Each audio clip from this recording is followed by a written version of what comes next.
ઘરના મુખ્ય દરવાજા પર સાંટી દો આ વસ્તુ. ઘરમાં ધન, સુખ અને સમૃદ્ધિમાં થશે વધારો અને પરિવાર માટે છે ખૂબ જ લાભકારી. ઘર હોય કે ઓફિસ, પાણી તો અહીં રાખવાનું જ. થોડા જ સમયમાં ધનના થવા લાગશે ઢગલા.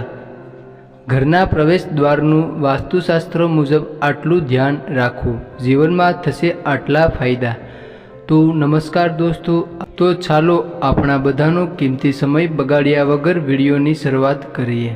વાસ્તુ મુજબ જો આપણે દરરોજ આપણા મુખ્ય દરવાજા પર એક વસ્તુ સાંટવાથી ભાગ્યનો પૂરો સાથ મળી શકે છે. ઘરમાં સકારાત્મક ઉર્જા જાળવી રાખવા માટે રોજ સવારે ઘરના મુખ્ય દ્વાર પર એક વસ્તુ સાંટવી શુભ અને આપણા માટે ખૂબ જ લાભકારી સાબિત થઈ શકે છે. ઘરના મુખ્ય દ્વાર પર કેમ સાંટવામાં આવે છે પાણી? ઘર હોય કે ઓફિસ, પાણી તો અહીં જ રાખવાનું. થોડા જ સમયમાં ધનના થવા લાગશે ઢગલા. ઘરના પ્રવેશ દ્વારનું વાસ્તુશાસ્ત્ર મુજબ આટલું ધ્યાન રાખવું, જીવનમાં થશે ફાયદા. મુખ્ય પ્રવેશ દ્વાર પર આ રીતે પાણીનો છંટકાવ કરવો જોઈએ. સવારે તમારી આંગળીમાં સ્વચ્છ પાણી લો અને તેને મુખ્ય દરવાજામાં ઘડિયાળના કાંટાની દિશામાં એટલે કે દરવાજાની ઉપરથી નીચેની તરફ સાંટો અને તેને જમીન પર નાખી દો. આ સાથે દરવાજાની બંને બાજુ પાણીનો છંટકાવ કરો. આ પછી તેને સુકાવા દો. પાણી છાંટતી વખતે તાંબાના લોટાનો ઉપયોગ કરવો જોઈએ. તાંબુ ખૂબ જ શુદ્ધ માનવામાં આવે છે. આવી સ્થિતિમાં તેનું પાણી છાંટવાથી ઘરમાંથી નકારાત્મકતા દૂર થઈ જશે અને ઘરમાં ખુશીઓ આવશે. તમે ઘરના મુખ્ય દ્વાર પર જે પાણી છાંટવા જઈ રહ્યા છો તેમાં એક ચપટી હળદર મિક્સ કરો. આમ કરવાથી ઘરમાં સમૃદ્ધિની સાથે પરિવારના સભ્યોનું સ્વાસ્થ્ય પણ સારું રહેશે અને પરિવારમાં શાંતિ રહેશે. તો આ જરૂર ટ્રાય કરો. વાસ્તુશાસ્ત્ર અનુસાર જ્યારે તમે ઘરની બહાર પાણીનો છંટકાવ કરો છો ત્યારે અઠવાડિયામાં એકવાર તેમાં મીઠું ઉમેરો. આમ કરવાથી નકારાત્મકતા દૂર થશે અને ઘરનું વાતાવરણ શુદ્ધ રહેશે. ઘરને સાફ કરતી વખતે પણ મીઠાના પાણીનો ઉપયોગ કરી શકાય છે.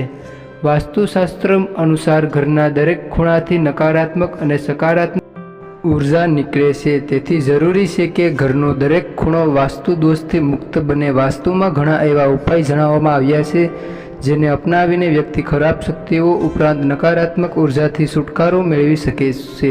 આજના ઉપયોગમાંથી એક છે ઘરના મુખ્ય દ્વાર પર દરરોજ પાણીના છંટકાવ કરવો. સામાન્ય રીતે માનવામાં આવે છે કે ઘરના મુખ્ય દ્વારથી દેવી દેવતાના આગમનથી લઈને નકારાત્મક ઉર્જા પણ પ્રવેશ કરે છે. તેથી મુખ્ય દ્વાર પર ઓમ સ્વસ્તિકનું ચિહ્ન બનાવવાથી લઈને રંગોળી બનાવવામાં આવે છે. આ ઉપરાંત તમે ઈચ્છો તો આ રીતે દરરોજ પાણીનો છંટકાવ કરી શકો છો.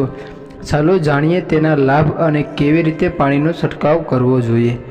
પરિવારના સભ્યોને ભાગ્ય અને નસીબનો મળશે સાથ. વાસ્તુ અનુસાર ઘરનું મુખ્ય દ્વાર ખૂબ જ શુભ હોય છે.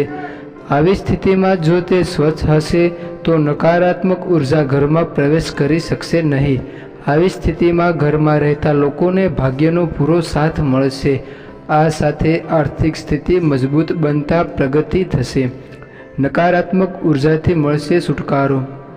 વાસ્તુશાસ્ત્ર અનુસાર મુખ્ય દ્વાર પર પાણીનો છંટકાવ કરવાથી ઘરમાં નકારાત્મક અને ખરાબ શક્તિઓ પ્રવેશ નથી કરી શકતી. આ એક કવચની જેમ કામ કરે છે.